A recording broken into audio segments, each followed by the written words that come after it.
Halo anak-anak, bagaimana kabar kalian semuanya? Saya harap kalian semua dalam keadaan sehat. Hari ini adalah pertemuan kedua kita untuk mata pelajaran kimia, khususnya di kelas 12 MIPA tahun ajaran 2020-2021 untuk semester 1 ya. Nah, jadi pada pertemuan kali ini ya, pertemuan kedua ini, kita akan melanjutkan pertemuan kita yang sebelumnya. Di mana pada pertemuan sebelumnya kita sudah membahas tentang sifat koligatif larutan. Nah, di mana sifat koligatif larutan sudah kita bahas, yaitu tentang pengertiannya ya, tentang contoh fenomena sifat koligatif, dan kemarin tentang penurunan tekanan uap ya. Nah, jadi itu sudah kita bahas di pertemuan sebelumnya. Nah, jadi pada pertemuan kali ini kita akan melanjutkan pembahasan di pertemuan sebelumnya. Nah, di mana pertemuan sebelumnya kan kita sudah membahas tentang sifat koligatif. Sifat koligatif kan ada 4 ya. Yang pertama, penurunan tekanan uap. Yang kedua, kenaikan titik didih. Ketiga, penurunan titik beku. Dan yang keempat, tekanan osmotik ya. Nah, jadi kita lanjutkan untuk sifat koligatif ini. Jadi pada pertemuan kedua kali ini kita akan membahas tentang kenaikan titik didih dan penurunan titik beku pada larutan ya. Nah, sebelum kita masuk ke dalam materi ya, ada suatu fenomena ya, ini pernah kita bahas di pertemuan sebelumnya, yaitu bagaimana ya apabila kita memasak air di pegunungan dan kita memasak air di daerah dataran rendah atau di pantai ya. Air yang dimasak di manakah yang akan lebih cepat mendidih ya? Apakah air yang dimasak di pegunungan atau apakah air yang dimasak di pantai yang cepat mendidih? Nah, untuk mengetahui jawabannya ya, tentunya kalian harus mempelajari tentang sifat koligatif larutan mengenai kenaikan titik didih ya. Nah, selanjutnya fenomena yang selanjutnya adalah dalam pembuatan es puter ya, kalian pasti tahu es puter. Dalam pembuatan es puter, mengapa perlu ditambah garam? Ya, ini rahasianya kenapa sih pembuat es puter itu perlu menambahkan garam pada es puternya? Nah, ini konsepnya pasti akan kalian temui pada penurunan titik beku. Nah, atau contoh lainnya ketika di musim yang bersalju ya, musim dingin ya, di daerah yang bermusim dingin yang ada saljunya, untuk mencairkan salju orang menggunakan garam. Kenapa orang menggunakan garam? Apa fungsi garam ya? Kenapa garam bisa mencairkan salju? Nah, jawabannya akan kalian temukan setelah kalian mempelajari konsep tentang penurunan titik beku. Oke, untuk lebih jelas mengenai materi ya, silahkan kalian simak materi berikut ini. Pada pertemuan kedua kali ini kita akan melanjutkan materi kita untuk sifat koligatif larutan ya. Dimana pada pertemuan kali ini kita akan membahas tentang kenaikan titik didih dan penurunan titik beku larutan. Nah, jadi titik didih dan titik beku beberapa larutan non-elektrolit ya, pelarut air yang berbeda konsentrasi, di mana P atau tekanan sama dengan 1 atm. Ini disajikan dalam tabel berikut ya. Nah, jadi pada pertemuan kali ini ya, yang kita bahas adalah sifat koligatif larutan non elektrolit ya, non elektrolit. Jadi yang kita bahas adalah sifat koligatif larutan non elektrolit, di mana pada pertemuan berikutnya nanti kita akan membahas juga tentang sifat koligatif larutan elektrolit ya, karena larutan ini dua sifat yang berbeda ya. Jadi sifatnya berbeda, yang non elektrolit dan elektrolit. Jadi pada kesempatan kali ini kita bahas dulu untuk sifat koligatif larutan yang non elektrolitnya. Nah, di sini sudah disajikan sebuah tabel ya. Tabel titik didih dan titik beku beberapa larutan non elektrolit ya. Dengan pelarutnya adalah air yang berbeda konsentrasi. Nah, di mana tekanannya sama pada tekanan 1 atm. Nah, untuk larutan yang pertama adalah air ya, konsentrasinya di sini tidak ada, di mana titik didihnya air itu mendidih pada 100 derajat Celcius ya, dan tekanan 1 atm. Titik bekunya 0 derajat Celcius. Ini perlu diingat ya untuk air. Jika kita menggunakan pelarut air atau pelarut murninya air itu mendidih pada suhu atau temperatur 100 derajat Celcius dan membeku pada temperatur 0 derajat Celcius ya. Selanjutnya urea. Urea dengan konsentrasi 0,1 molal ya. Molal itu molalitas. Di mana titik didihnya adalah 100,05 ya, 100,05 derajat Celcius dan titik bekunya negatif 0,19 derajat Celcius. Untuk glukosa konsentrasi 0,1 molar, titik didihnya 100,06 derajat Celcius dan titik bekunya negatif 0,18 derajat Celcius. Untuk sukrosa konsentrasi 0,1 molar, titik didihnya 100,05 derajat Celcius dan titik bekunya negatif 0,18 derajat Celcius. Sekarang untuk urea ya, ini konsentrasi yang berbeda. Urea dengan konsentrasi 0,5 molal, dia menghasilkan titik didih sebesar 100,25 derajat Celcius. Dan selanjutnya untuk titik bekunya ya, dia negatif 0,93 derajat Celcius. Selanjutnya untuk glukosa pada konsentrasi 0,5 molal, titik didihnya 100,27 derajat Celcius dan titik bekunya 0,95 derajat Celcius. Untuk sukrosa konsentrasi 0,5 molal, titik didihnya 100,24 derajat Celcius dan titik bekunya 0,94 derajat Celcius. Jadi titik didih itu disimbolkan sebagai Tb ya. Tb dan titik beku itu disimbolkan sebagai Tf. Oke. TB itu biasanya bahasa Inggris ya. TB, T itu kan temperatur. B-nya itu boil atau didih ya. Kalau TF ya, TF itu dia titik beku. F-nya itu adalah pressure ya, pressure. Ya, jadi titik beku, pressures. Makanya dia TF. Oke. Lanjut ya, di sini ada beberapa pertanyaan ya terkait tabel ini, di mana pertanyaan pertama, bagaimana titik didih dan titik beku suatu larutan non-elektrolit yang konsentrasinya berbeda. Oke, dapat kalian lihat bagaimana tadi konsentrasinya berbeda ya, bagaimana titik didih dan titik bekunya. Oke, untuk pertanyaan pertama ya, ini bisa kalian lihat untuk konsentrasi yang berbeda ya. Jadi semakin besar konsentrasi ya, semakin besar konsentrasi, maka dapat kita lihat bahwa titik didihnya akan semakin tinggi ya. Titik didihnya akan semakin tinggi. Artinya konsentrasi ini mempengaruhi titik didih dari suatu larutan ya. Nah, sekarang kita lihat titik bekunya. Jadi semakin tinggi konsentrasi, titik bekunya akan semakin tinggi juga ya, semakin tinggi. Titik bekunya semakin tinggi. Jadi dia semakin rendah ya, semakin rendah titik bekunya ini semakin mudah dia membeku ya. Nah, jadi yang awalnya ketika konsentrasi 0,1 itu negatif 0,19 ya, titik bekunya, sekarang dia akan titik bekunya semakin turun ya, semakin turun. Oke, jadi titik bekunya akan semakin turun menjadi 0,93 untuk Korea ya.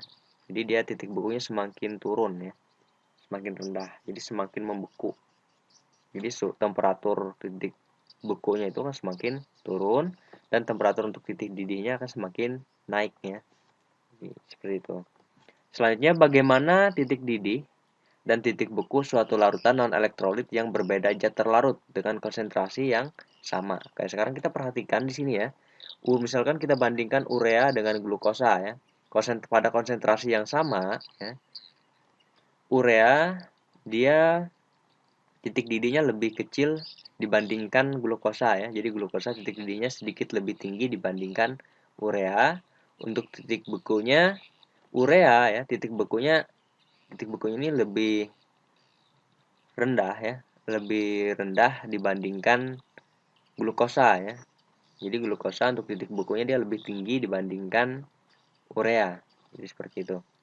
Selanjutnya, bagaimana hubungan titik didih, titik beku dan tekanan ya. Jadi TB itu kan titik didih ya, titik didih, TF ini titik beku dan P ini adalah tekanan uap ya.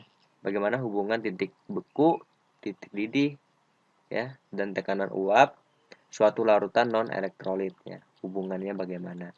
Nah, untuk hubungannya ini ya, hubungan titik beku, titik didih dan tekanan uap ini dapat kita lihat pada diagram tiga fasa ya.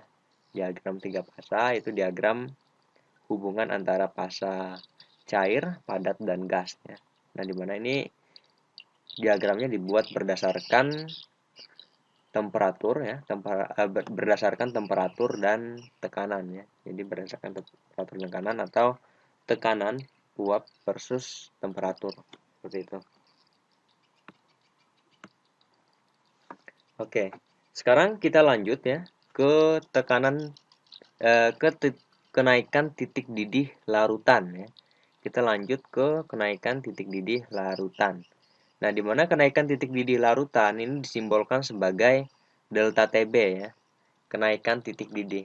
Kalau di sini disebutkan sebagai kenaikan ya, berarti terjadi sebuah perubahan ya. Kalau kenaikan, berarti kalau kenaikan ini awalnya dia adalah kecil ya, misalkan di sini awalnya dia kecil ya, setelah terjadi sebuah perlakuan maka dia akan berubah menjadi besar ya.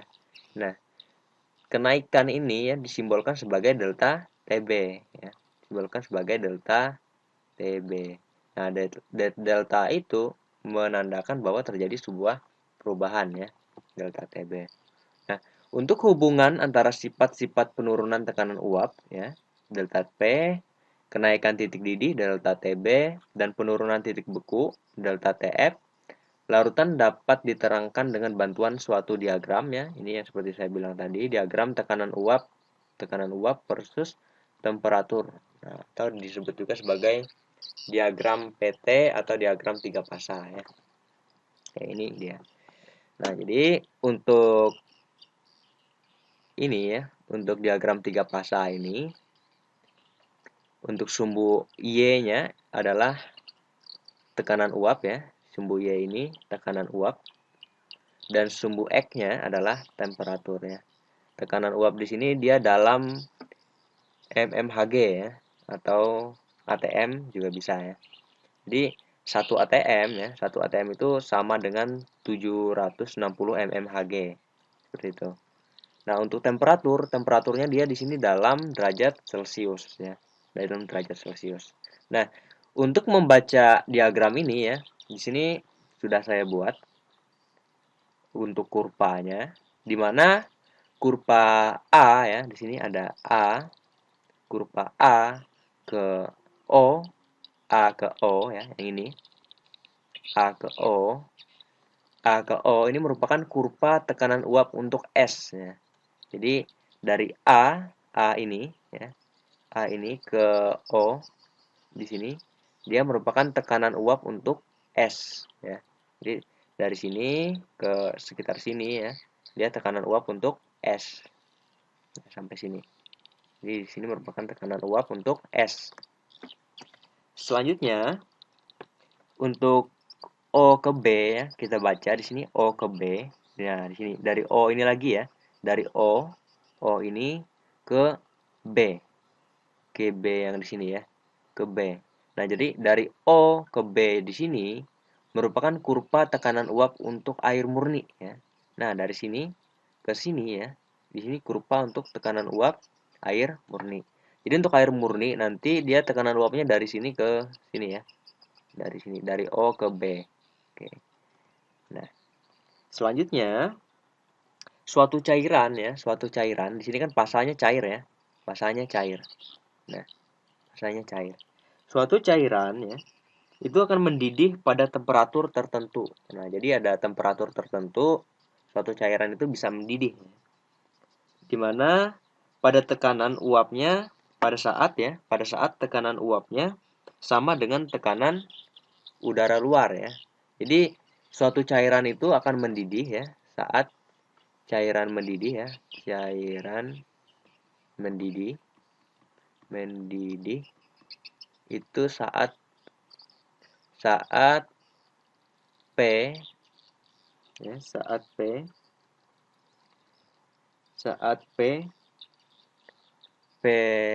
P-nya sama dengan tekanan udara luar. Nah, di mana tekanan udara luar itu adalah 1 atm ya, atau 760 mmHg. Nah, jadi suatu cairan itu bisa mendidih pada saat tekanan uapnya sama dengan tekanan udara luar ya. Jadi pada saat tekanan uap 1 atm atau 760 mmHg. Jadi dia bisa mendidih. Nah, tekanan atmosfer ya, ini 760 mmHg atau 1 atm ini merupakan tekanan atmosfer ya. Tekanan atmosfer standar itu sebesar 760 mmHg. Seperti itu. Nah, jadi pada saat tekanan 1 atm, biasanya cairan itu mendidih pada temperatur sekitar 100 ya, mendidihnya itu pada temperatur T-nya sama dengan 100 derajat Celcius ya untuk cairan. Khususnya cairannya misalkan adalah air ya, air. Nah, jadi kalau air dia temperaturnya 100 derajat Celcius dan tekanan 1 atm dia akan mendidih untuk air ya, larut murni air. Oke, lanjut ya.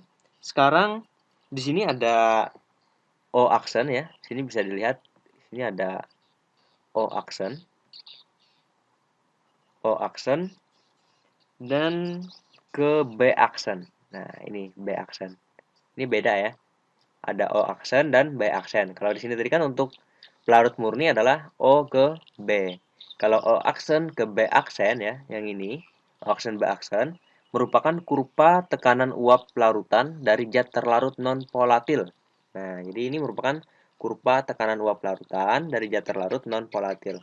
Non-volatil ini maksudnya adalah zat terlarut yang tidak mudah menguap ya, tidak mudah menguap seperti glukosa, urea tadi. Zat terlarut non-volatil. Nah, jadi pada O aksen dan B aksen ini merupakan kurva tekanan uap larutan dari zat terlarutnya. Nah, jadi dari sekitar di sini ya, sekitar di sini sampai dengan B aksen di sini nanti merupakan tekanan uap untuk zat terlarutnya, zat terlarut non volatilnya. Seperti itu. Oke, lanjut. Nah, tekanan uap larutan ya, tekanan uap larutannya ini ya, tekanan uap larutan yang di bawah ini ya. Jadi yang di bawah ini merupakan larutan ya, ini sudah saya tulis larutan. Nah, yang di bawah ini larutan, sedangkan yang di atas ya, di atas ini merupakan pelarut murni. Biasanya kita gunakan air ya. Nah, jadi tekanan uap larutan ini selalu lebih rendah ya dibandingkan tekanan uap pelarut murninya, sehingga kurvanya selalu berada di bawah kurva pelarut murni. Nah, jadi tekanan uap larutan ini selalu lebih rendah dibandingkan tekanan uap pelarut murninya, sehingga kurvanya selalu berada di bawah ya. Jadi untuk larutan kurvanya itu selalu berada di bawah. Jadi berada di bawah kurva OB ya, OB. Nah, jadi dia dinamakan sebagai O aksen dan B aksen.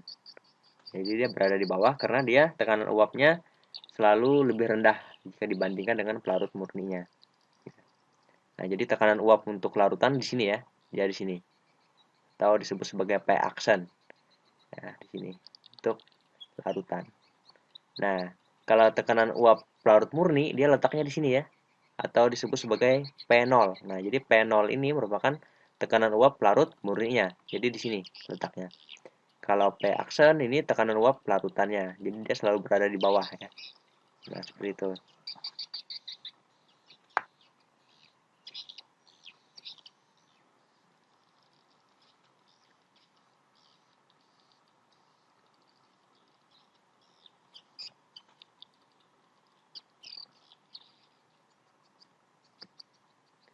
Oke, sekarang bisa diperhatikan lagi. Pada saat temperatur ya, temperatur yang di bawah ini adalah temperatur ya, T. Ini. Pada saat temperatur mencapai TD derajat ya, di sini, TD derajat ya. Pada saat temperatur mencapai TD derajat, ini biasanya kalau untuk pelarut murni ya, TB derajat. TB derajat ini titik didih ya. Titik didih pelarut murni ini biasanya 100 derajat Celcius jika kita menggunakan air ya, air murni, air. Nah, pada saat temperaturnya mencapai TD derajat ya atau mencapai 100 derajat Celcius, tekanan uap larutan itu belum mencapai 760 mmHg. Nah, jadi coba lihat di sini. Pada saat temperaturnya di sini, TB derajat ya atau 100 derajat Celcius, tekanan uap larutannya belum mencapai 760 ya. Sekarang coba bila kita hubungkan ya, bila kita hubungkan di sini, kita hubungkan ya. Nah, kita hubungkan di sini. Nah, seperti ini. Dia belum mencapai 760 ya. Jadi tekanan uapnya belum mencapai 760 untuk yang larutan ya. Di sini dia masih di bawah 760 pada temperatur 100 derajat Celcius ya jika menggunakan air. Pada temperatur 100 derajat Celcius dia belum mencapai 760. Artinya larutannya belum mendidih ya pada temperatur 100 derajat Celcius. Seperti itu. Nah, yaitu pada titik P aksen. Nah, jadi pada titik ini ya, tekanan uap larutannya belum mencapai 760 derajat 760 mmHg ya. Pada titik P aksennya ini. Nah, di mana titik didih larutan itu ditunjukkan pada titik P ya. Titik didih larutan itu ditunjukkan pada titik P. Nah, jadi larutan ini akan mendidih ya pada titik P ya. Nah, jadi larutan itu kan akan mendidih ketika tekanannya sama dengan tekanan udara luar ya. Tekanan udara luar itu kan 1 atm. Jadi dia sebesar 760 mmHg. Nah, jadi pada titik P di sini dia baru mendidih ya. Nah, ketika pada titik P tekanan uap 760 ini suhunya otomatis semakin besar ya atau temperaturnya semakin naik ya. Temperaturnya semakin naik. Nah, untuk mencapai 760 mHg ya, perhatikan kurva ini ya, kurva O aksen ke B aksen ya. Untuk mencapai 760 ini, 760 perlu kenaikan temperatur ya, temperatur. Jadi dia perlu kenaikan temperatur untuk mencapai tekanan ini. Jadi dia perlu naik temperaturnya. Nah, jadi dari 100 derajat Celcius dia akan semakin naik ya. Jadi semakin ke kanan untuk temperatur ini dia semakin ke kanan akan semakin besar ya temperaturnya. Kalau semakin ke kiri temperaturnya dia semakin kecil. Itu biasanya untuk yang titik beku ya. Nah, sekarang kita lanjutkan. Perlu kenaikan temperatur hingga TB ya. Nah, perlu kenaikan temperatur hingga TB. Nah, pada tekanan uap 760 mHg perlu kenaikan temperatur sehingga TB. Nah, jadi ini bisa lebih dari 100 derajat Celcius ya. Bisa lebih besar dari 100 derajat Celcius ya. Untuk yang TB-nya bisa lebih besar dari 100 derajat Celcius. Nah, di mana TB ini lebih besar daripada TB ya. TB lebih besar daripada TB derajat. Nah, jadi dia lebih besar daripada TB derajat seperti itu. Nah, dengan demikian ya, melalui ini ya, penjelasan ini, titik didih larutan dari zat terlarut non volatil yang tidak mudah menguap itu selalu lebih tinggi daripada pelarut murninya. Nah, jadi titik didih larutan dari zat terlarut non volatil itu selalu lebih tinggi dibandingkan pelarut murninya untuk titik didih ya. Nah, kalau pelarut murni tadi kan dia mendidih pada 100 derajat Celcius. Kalau untuk larutan dia pasti lebih besar daripada 100 derajat Celcius mendidihnya. Seperti itu. Nah, makanya ketika dalam kehidupan sehari-hari ya, jangan heran ketika Anda memasak air ya, lalu Anda memasukkan suatu zat terlarut ke dalam air yang sudah mendidih, maka dia akan berhenti mendidih ya. Dia akan berhenti mendidih. Karena dia mendidih itu pada suhu atau temperatur 100 derajat Celcius ya. Ketika Anda masukkan zat terlarut ya, dia tidak akan mendidih pada suhu tersebut. Dia perlu suhu yang lebih besar lagi agar dia bisa mendidih ya, seperti itu. Nah, perbedaan sebesar ini ya, perbedaan yang sebesar perbedaan yang sebesar TB ya, TB dikurang TB derajat ya, perbedaan TB dan TB derajat ini ya, atau disebut sebagai delta TB. Yang selanjutnya kemudian ini dikenal sebagai kenaikan titik didih ya, kenaikan titik didih. Nah, jadi ini dikenal sebagai kenaikan titik didih. Kenaikan titik didih. Nah, di mana kenaikan titik didih ini adalah rumusnya adalah TB ya, titik didih zat terlarutnya dikurang dengan titik didih pelarut murninya ya. Karena titik didih zat terlarut tadi kan lebih besar dibandingkan titik didih pelarut murni ya. Atau rumusnya adalah ini, delta TB itu sama dengan molalitas dikali dengan KB ya. Molalitas dikali KB. Di mana molalitas ya. Molalitas itu rumusnya adalah gram dibagi mr ya, massa molekul relatifnya, dikali dengan 1000 dibagi P ya. P ini massa zat terlarutnya ya. P itu adalah massa zat pelarut atau kilogram zat pelarutnya. Ya, ini kilogram zat pelarut. Nah, di mana TB ya. TB ini adalah titik didih larutan, TB derajat titik didih pelarut murni ya. M itu molalitas, KB tetapan kenaikan titik didih molal ya. Jadi KB itu tetapan kenaikan titik didih molal. Di mana satuannya adalah derajat Celcius kilogram mol negatif 1 ya. Kalau tetapan ini dia biasanya dia tetap ya.